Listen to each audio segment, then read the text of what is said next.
Assalamualaikum warahmatullahi wabarakatuh. Bismillah walhamdulillah, wassalatu wassalamu ala rasulillah Muhammad ibni Abdillah wa ala alihi wa sahbihi wa mawala, amma ba'du. Selamat pagi para pemirsa. Assalamualaikum Nusantara dimanapun anda berada. Alhamdulillah thumma alhamdulillah, di pagi hari yang cerah ini Allah subhanahu wa ta'ala masih memberikan kepada kita beribu-ribu nikmatnya, bahkan berjuta-juta nikmat, sehingga Allah memberikan kepada kita luasan rahmatnya, sehingga kita bisa memasuki hari ini dan mudah-mudahan bisa melewati hari ini dengan sebaik-baiknya.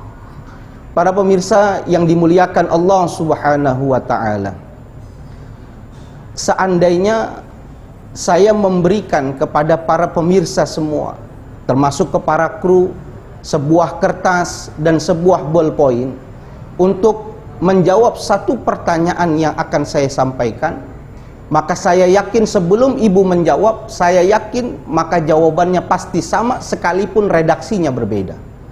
Apa pertanyaannya? Saya ingin bertanya, kira-kira cita-cita terbesar apa yang diinginkan oleh para ibu bapak pemirsa sekalian? Maka semuanya pasti akan menjawab sekalipun redaksi berbeda. Mereka ingin menjadi orang yang bahagia di dunia dan menjadi orang yang bahagia di akhirat. Dan itulah yang disebut dengan konsep kebahagiaan yang sempurna. Sehingga di dalam Al-Quran Allah subhanahu wa ta'ala mengatakan, wa minhum may yaqulu rabbana atina fid dunya hasanah wa fil akhirati hasanah wa qina azabannar. Orang meminta, berdoa kepada Allah agar Allah subhanahu wa ta'ala memberikan kebahagiaan di dunia, begitu pula dengan mendapatkan kebahagiaan di akhirat. Saya belum pernah bertanya kepada jamaah semuanya ketika pengajian, adakah di dunia ini yang ingin menjadi orang yang belangsak di dunia dan belangsak di akhirat? Serentak mereka mengatakan, enggak mau Ustaz.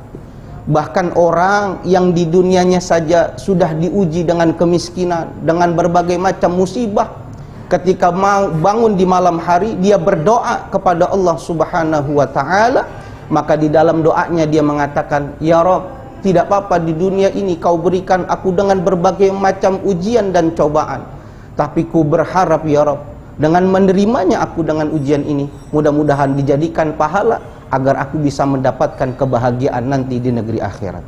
Inilah konsep kebahagiaan, yaitu bahagia di dunia dan bahagia di akhirat. Namun pemirsa yang dimuliakan Allah, yang menjadi tolak ukur kita, barometer kita, orang itu dikatakan menjadi orang yang bahagia di dunia dan di akhirat, itu apa barometernya? Seperti orang dikatakan, oh orang itu adalah orang kaya, maka barometernya apa? Secara urfiah, secara kemasyarakatan, orang dikatakan orang kaya raya apabila uangnya banyak, mobilnya lebih dari satu, rumahnya tingkat, harta bendanya luar biasa banyak, orang bisa dikatakan itu orang kaya. Tapi apakah orang kaya itu sudah dikatakan orang yang bahagia di dunia dan di akhirat? Belum tentu. Karena apa? Nyata-nyatanya berapa banyak kita lihat orang-orang yang bunuh diri, loncat daripada gedung dengan mobil mewahnya, itu ternyata adalah orang-orang yang kaya raya. Oleh karena itu, apa barometernya orang itu dikatakan orang yang bahagia di dunia dan bahagia di akhirat? Maka perlu kita melihat satu pendapat yang disampaikan oleh Imam Ibnu Hajar Al-Asqalani di dalam kitabnya, yang beliau menukil satu ungkapan ulama yang bernama Syekh Buzur Jamhar.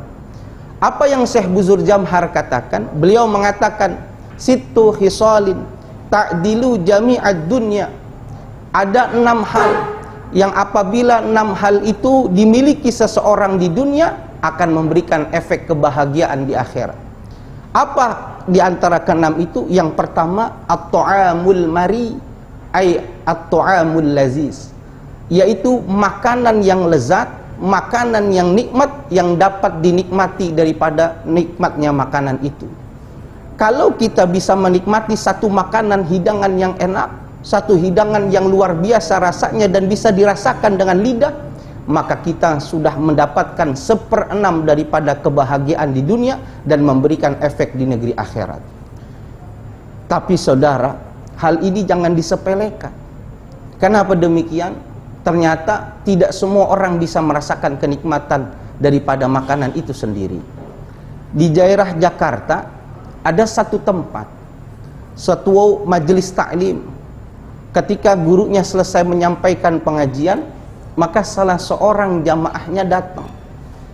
Dia datang menghadap kepada gurunya, berbisik-bisik, seakan-akan dia tidak ingin diketahui oleh orang lain hal apakah yang ingin dia sampaikan kepada gurunya itu. Maka dia bilang kepada gurunya, "Wahai Tuan Guru, izinkan saya untuk memohon agar Tuan Guru sudi untuk mendoakan kepada saya." Maka gurunya mengatakan, "Iya, insya Allah saya doakan." "Memang ada apa?" "Wahai Tuan Guru yang mulia, saya sudah berobat di Jakarta tapi belum sembuh. Saya sudah berobat lagi sampai ke Australia belum sembuh, ke Singapura belum sembuh. Sekarang saya sudah kumpul uangnya, saya rasa sudah cukup, saya nabung selama 20 tahun, saya mau pergi lagi ke Amerika, mau berobat agar penyakit saya bisa sembuh." Maka ditanya sama gurunya, "Memang penyakit apa kok sampai harus menabung 20 tahun lamanya untuk berobat? Emang kena sakit apa?" Maka muridnya itu mengatakan, "Sudah berapa lama bibir saya tidak bisa merasakan sesuatu apapun yang masuk ke dalam diri saya. Jadi kalau makan apapun di dalam lisannya tidak ada rasa apapun, semuanya rasa sama. Kalau kita kan enak, makan ayam masih terasa ayam, makan soto masih terasa soto, makan daging masih berasa daging. Dia tidak bisa merasakan apapun itu. Bahkan yang saking parahnya lagi, dia tidak bisa membedakan mana makanan yang sudah basi dengan makanan yang masih bisa dimakan. Kenapa? Karena lisannya sudah hilang rasanya. Ini konsep. Oleh karena itu kita patut bersyukur. Karena dengan tidak bersyukur, orang yang hakikatnya hartanya banyak, uangnya banyak, berlimpah, tapi kalau kenikmatan lisannya sudah diambil oleh Allah Subhanahu wa ta'ala, maka di mana letak kenikmatan daripada harta itu? Dia tidak bisa merasakan kenikmatan harta itu karena sudah diambil kenikmatannya oleh Allah Subhanahu wa ta'ala. Maka bersyukur kepada Allah kalau seandainya Allah masih memberikan kenikmatan di lisan kita sehingga bisa merasakan dari apa makanan yang bisa kita makan.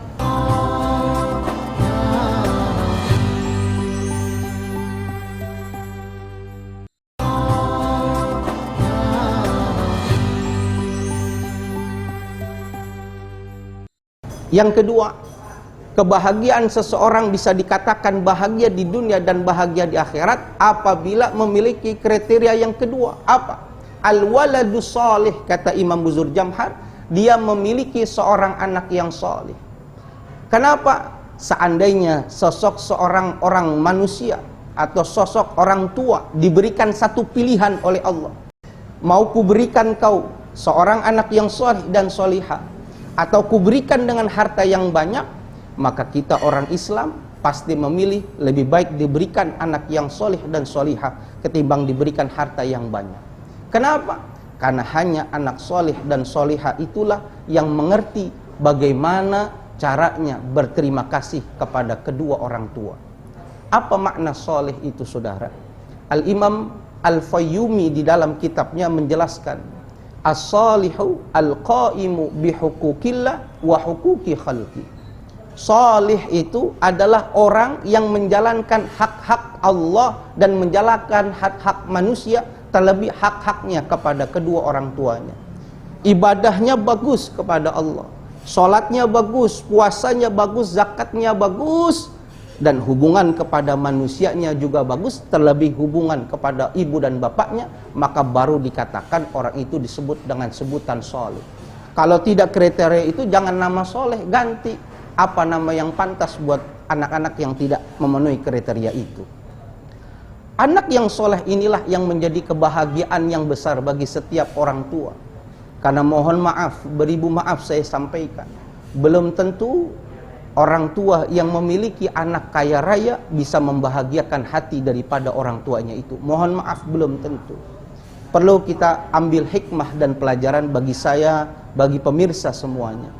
Di daerah Jakarta Selatan, di daerah Pasar Minggu, ada satu tempat rumah yang diisi oleh orang-orang tua yang sudah jompo.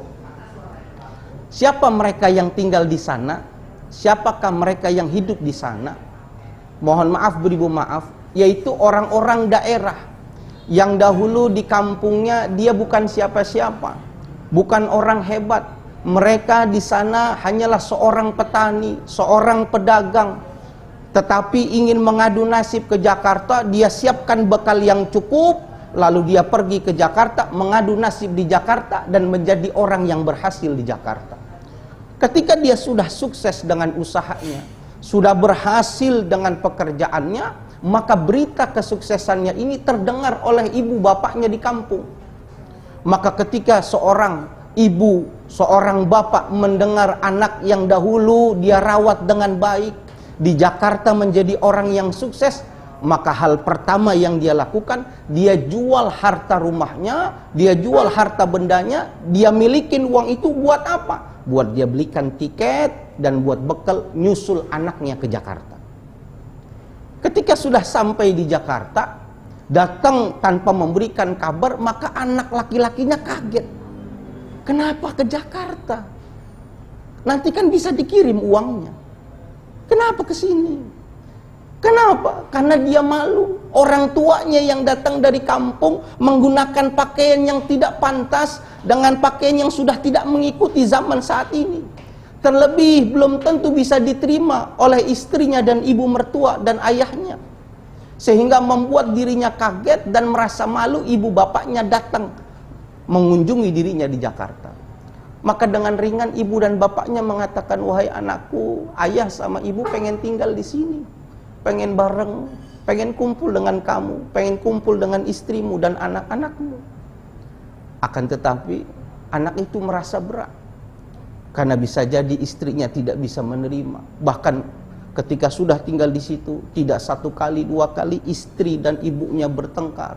Istrinya sudah merasa tidak nyaman, sehingga apa yang dilakukan oleh anak ini? Anak ini setiap malam memberikan uang kepada ibunya dan membisikkan di telinga ibunya seraya mengatakan, ibu jangan tinggal di sini ya, ibu saya titipkan di panti. Maka ibu itu mengatakan, enggak nak, enggak mau, ibu enggak mau pisah lagi, ibu mau tinggal di sini. Setiap hari datang dikasih uang kalau mau tidur, ibu ini saya kasih uang, ibu jangan tinggal di sini ya bu. Ibu tinggal di panti. Berulang kali dan berulang kali, sehingga hati ibu itu bingung, sehingga pasrah. Ya sudah, kalau memang kau tidak menginginkan ibu hadir di sini, maka bawalah ibu, titipkan ke panti asuhan. Maka salah satunya dititipkan di daerah Pasar Minggu itu, saudara.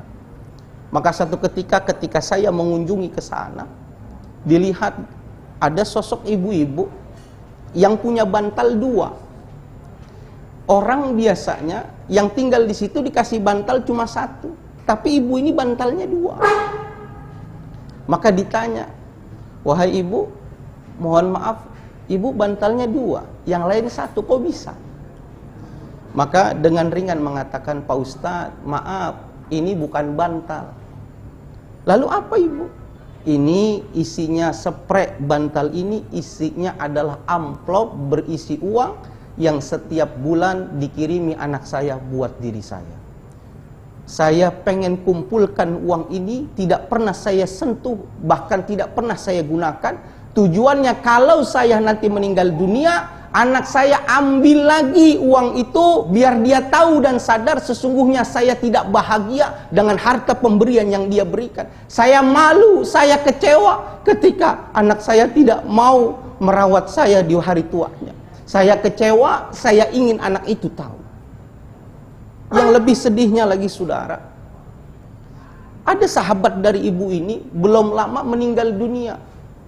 Maka dari pihak panti menghubungi anaknya, mengabari bahwasannya ibunya sudah meninggal dunia. Maka yang paling menyakitkan hati, miris kita mendengarnya, Ketika anak itu diberi kabar ibunya sudah meninggal dunia, dia cuma mengatakan, baik, nanti saya kirim supir saya untuk membawa uang yang cukup untuk mengurusi daripada penguburan jenazah daripada ibu saya. Dia nggak sempat hadir di hari di mana ibunya harus dikuburkan karena satu kesibukan dan lain sebagainya. Apa itu yang dikatakan orang tua yang bahagia memiliki anak yang kaya raya? Belum tentu. Inilah yang membuat hati seseorang sedih. Tapi bagi seorang anak yang soleh, dia tidak akan pernah melakukan hal itu. Karena teriang-iang di telinga seorang anak yang soleh satu pesan Nabi kita Muhammad SAW. Siapa seorang anak yang mendapati ibu bapaknya atau salah satu daripada keduanya, tapi tidak bisa menyebabkan dirinya masuk ke dalam surga, maka anak itu termasuk golongan anak-anak yang mendapatkan laknat dan kemurkaan yang besar di sisi Allah Subhanahu wa ta'ala.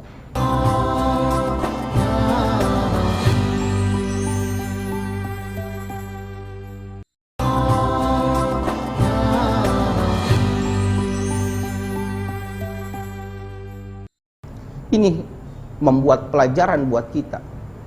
Jangan jadikan anak kita menjadi anak yang kaya raya, tapi menjadikan anak kita anak yang soleh dan solihah. Lebih parahnya lagi bagaimana para pemirsa yang dimuliakan Allah. Di Belanda, yang katanya dikenal sebagai negara yang menjunjung tinggi hak asasi manusia, tapi Belanda juga adalah salah satu negara yang meratifikasi hukum etanasia. Bahkan hukum etanasia ini pengen dibawa ke Indonesia, dan ketika sudah hampir sampai di Indonesia, kita dengar selentingan dari berbagai macam perguruan tinggi, salah satu yang di Jakarta, guru besarnya mengatakan boleh lakukan itu. Apa etanasia itu? Kalau ada orang tua yang sudah tua renta, sudah tidak produktif, kencing di tempat, buang air besar lagi di tempat, sudah tidak bisa mengapa-ngapa lagi, hanya kecuali di dalam kamar itu, maka seorang anak boleh pergi ke Menteri Hak Asasi Manusia, membawa surat, lalu dibawa ke Menteri Kesehatan, lalu dibawa ke rumah sakit. Surat itu dibawa ke rumah sakit, diberikan kepada dokter tertentu. Untuk apa? Untuk dietanasia ibu bapaknya ketika dalam keadaan tidur, disuntik mati oleh anak itu atas izin anaknya. Apa ini yang dikatakan sebagai seorang anak yang soleh dan solihah? Ketika dia tahu ada orang tuanya yang menjadi ladang amal ibadahnya, bukan dijadikan hal itu sebagai bentuk pengabdian pada akhir kehidupannya, tapi justru dia menyuntik mati daripada orang tuanya yang sudah dianggap tidak produktivitas. Yang perlu kita ingat, kita bangun. Apa yang kita lakukan saat ini terhadap orang tua kita, sesungguhnya hal itulah yang akan kembali kepada diri kita masing-masing. Al-Imam Abu Lais Nasr bin Muhammad Samarqandi di dalam kitabnya menceritakan, ada Imam Al-Banani menceritakan, ada sosok seorang ayah yang di satu tempat dipukul di hadapan umum oleh anaknya.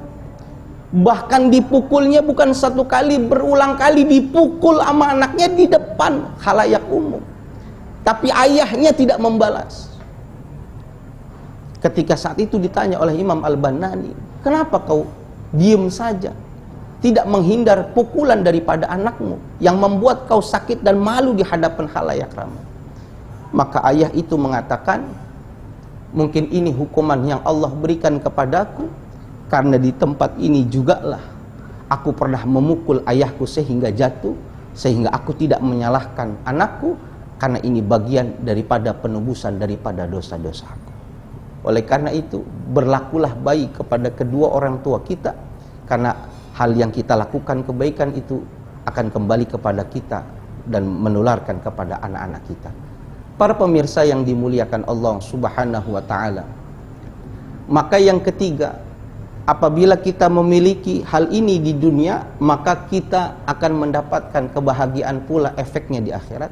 Apa? Az-zawjatul muwafaqah. Mendapatkan seorang istri yang setia, istri yang solihah, yang patuh kepada Allah dan Rasulnya, serta berbakti kepada suaminya. Oleh karena itu, Rasulullah sallallahu alaihi wasallam sebagai penyambung lisan dari Allah, menyambung lisan daripada Allah Subhanahu wa taala, memberikan aturan dan ajaran kepada para laki-laki sebelum dia menjadi seorang suami, sebelum dia menjadi seorang ayah, hendaklah ia mencari, memilah, memilih perempuan manakah yang pantas untuk dijadikan istri dan pantas untuk dijadikan ibu bagi anak-anaknya kelak. Harus. Kenapa? Karena istri yang soleha itulah yang bisa mengikuti dan memahami daripada jalan pemikiran suaminya, sehingga senantiasa mendukung dari apa yang dilakukan suaminya selama hal itu dalam bingkai ketakwaan kepada Allah Subhanahu wa ta'ala. Karena Sayyidina Umar pernah marah kepada sosok ayah ketika anaknya mengadu, "Ya Umar, ibu saya bukan ibu yang baik. Mahiya illa sindia ishtaroha bi arba'mi'ati darahima ma'dudah." Wahai Umar, ibu saya cuma budak belian. Ayahku beli hanya dengan beberapa uang saja. Ibuku bukan ibu yang baik ya Umar. Maka melihat itu Sayyidina Umar marah, mengatakan, "Kau sudah melanggar, bahwasannya kau sudah melanggar tidak menjadi orang tua yang memenuhi kewajiban terhadap anaknya. Carilah istri yang baik, karena istri yang baik inilah yang bisa mengikuti dan memahami perjuangan suami." Yang keempat adalah al-kalamul muhkam, ungkapan yang penuh hikmah, ungkapan yang tidak bisa tergoyahkan, dan dia senantiasa mengatakan suatu kebenaran. Dia tidak takut kalau memang harus ditentang, dan dia berprinsip sekalipun berbeda dengan orang banyak, dia tetap mengatakan kebenaran itu adalah satu kebenaran. Yang kelima dan keenam ini sesuatu yang berkaitan, yaitu apa? Kamalul aql wasihatul badan, sempurnanya akal dan sehatnya badan. Kalau pengen mendapatkan badan yang sehat, akal kita harus sempurna. Kalau akal ini pengen sehat, badan kita harus sempurna. Dulu kita lihat orang mabuk jatuh ke sumur, mati, itu yang mati satu. Sekarang orang mabuk udah gila, tiner dicampur minuman, diminum buat dia. Jadi bukan akalnya yang gak sempurna, memang sudah tidak ada akalnya orang sekarang. Oleh karena itu, dengan akal yang sempurna, badan yang sehat, insya Allah kita akan mendapatkan kebahagiaan, karena syukur kita kepada Allah yang membawa kebahagiaan di akhirat. Mudah-mudahan apa yang disampaikan oleh Syekh Buzur Jamhar dalam rangka menggapai kebahagiaan di dunia dan di akhirat, Allah anugerahkan kepada kita semua. Subhanakallahumma wa bihamdi, asyhadu an la ilaha illa anta astaghfiruka wa atubu ilaik. Assalamualaikum warahmatullahi wabarakatuh.